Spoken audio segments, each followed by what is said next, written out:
என்ன சொல்லுங்க, இந்த ஜீவனுக்கும் அந்த ஜீவனுக்கும். சத்தியாக ஆமென்.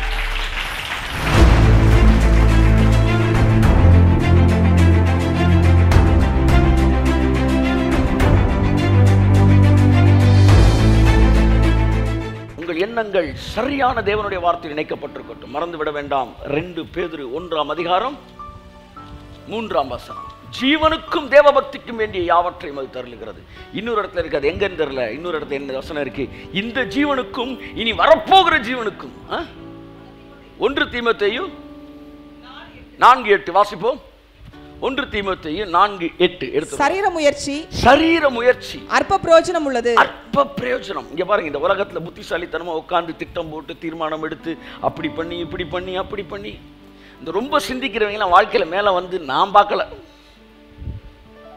என்னை சுற்றி நான் பார்த்த வரைக்கும் எனக்கும் ஒரு 40-45 வயசு ஆகிப்போச்சு, 46 வயசு ஆகிப்போச்சு. சுற்றி பார்த்துட்டேன். ரொம்ப சிந்திச்சவன் எல்லாம் செட்டில் ஆனதா என்னன்னு தெரியல. நான் வந்த பாதை அப்படி ஆகலை, ஆன மாதிரி பார்க்கல. என் கூட உட்காந்து கம்பெனியில் பயங்கரமாக மோதிக்கிட்டு இருந்தவன்லாம் ஏதோ ஒரு இடத்துல இருக்கிறாங்க. நாங்களாம் வாழ்க்கையை வந்து ரொம்ப சீரியஸெல்லாம் எடுக்கலை. ஏன்னா எங்கள் கடவுள் எங்களுக்கு சொல்லிக் கொடுத்துருக்காரு, நாளை தினத்தை பற்றி நீ கவலைப்பட வேண்டாம். திட்டமிடுதல் எங்களிடத்தில் இருந்தது, கவலைப்படுவது எங்களிடத்தில் இல்லை. ஆனால் கடவுளை நம்பி இருந்த எங்கள் லைஃப்லாம் செட்டில் ஆயிடுச்சு. இன்னும் செட்டில் ஆகிட்டு இருக்கு பெரிய லெவலில். நான் என்ன சொல்ல வரேன்னா,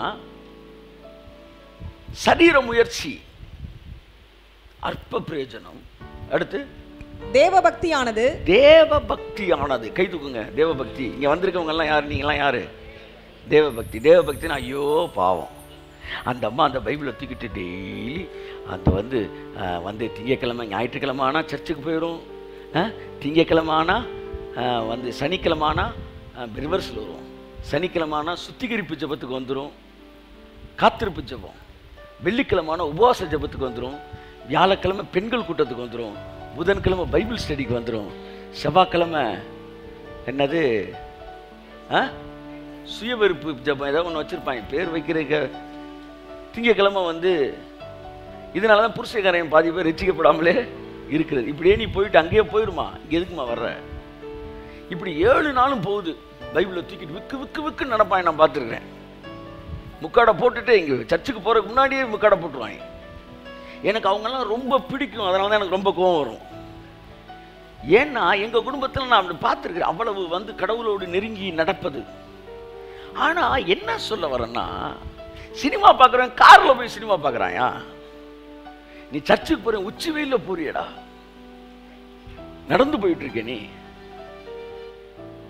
அந்த பயலெல்லாம் நடந்து சினிமா பார்க்க போய்க்கணும். வானத்தையும் பூமியும் படைத்த தேவனை பார்க்க போற நீ எதுல போய் நீ இறங்கணும்? இந்த முகத்தில இருந்து இந்த முடியை ஷேவ் பண்ணி எடுக்கிற மாதிரி இந்த ஆன்மீக வாழ்க்கையில இருந்து ஐஸ்வர்யத்தை ஷேவ் பண்ணி எடுத்துட்டாங்க. யாரு? அங்க சொல்லி கொடுத்த ஊழியக்காரர். கொஞ்சம் லைட்டா ஆசீர்வாதம் வரும் பாருங்க, டக்குன்னு முறைய இதை போட்டு சோப்பை போட்டு தடவிடுவாங்க. நமக்கு இந்த உலகமே கிடையாது. சரிங்க சாமி. அப்ப இந்த சரீர முயற்சி என்ற அற்ப பிரயோஜனம். தேவபக்தி என்ன செய்தா? வாசிங்க. தேவபக்தியானது இந்த ஜீவனுக்கும். எல்லாரும் சொல்லுங்க. கை எப்படி காட்டுங்க, எல்லாம் எப்படி காட்டுங்க, திரும்ப சொல்லுங்க. இந்த ஜீவனுக்கும், அடுத்து இதற்கு பின்வரும் அந்த ஜீவனுக்கும். அப்படி கை தட்டி காட்டுங்க. எல்லாம் சொல்லுங்க. இந்த ஜீவனுக்கும் அந்த ஜீவனுக்கும். சத்தியாக ஆமென்.